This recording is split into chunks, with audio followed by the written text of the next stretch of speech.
अस्सलाम वालेकुम गाइस। आज जो हमारा टॉपिक है वो गैविस्कॉन है।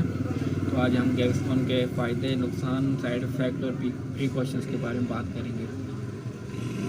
तो गैविस्कॉन अभी इसमें टैबलेट फॉर्म में भी आती है। तो जो गैविस्कॉन अक्सर लोग जिनके मादे में तेज़ाबियत या उनका मुंह का टेस्ट ख़राब हो जाना, रात के सोते वक्त उनको मुंह में तेज़ाब लगना और खाने के बाद बार बार जलन होना, तो ऐसे जो पेशेंट हैं वो गैविस्कॉन ले सकते हैं। गैविस्कॉन में एलुमिनियम, मैग्नीशियम और कार्बोनेट होता है।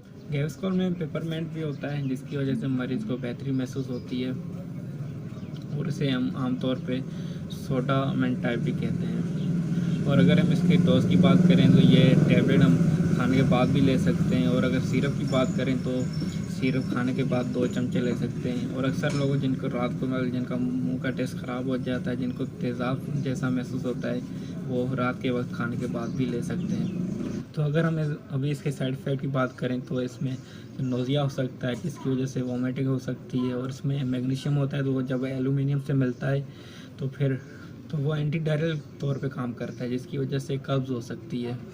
तो अभी हम इसके प्रिकॉशंस की बात करेंगे।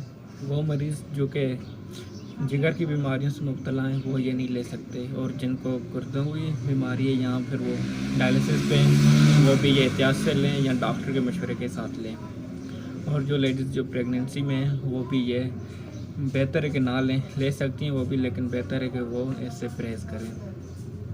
अगर ये मेडिसिन आप लंबा टाइम चलाना चाहते हैं तो फिर आप डॉक्टर से मशवरा कर लें। डॉक्टर के मशवरे के बिना आप ये नहीं ले सकते। और जिन लोगों को एलुमिनियम या मैग्नीशियम से एलर्जी है वो भी ये नहीं ले सकते।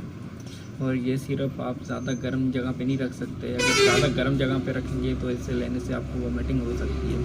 इसको आप 30 सेंटीग्रेड से कम टेम्परेचर में रखें। तो ये थी कुछ नॉलेज गैविस्कॉन के बारे में। आई होप कि आपको ये वीडियो बहुत पसंद आई है। अगर पसंद आई हो तो आप प्लीज़ लाइक, शेयर और कमेंट कर दें, और मेरा चैनल सब्सक्राइब कर लें। अपना ध्यान रखें। फिर कल मिलते हैं नई वीडियो में नए टॉपिक के साथ। शुक्रिया।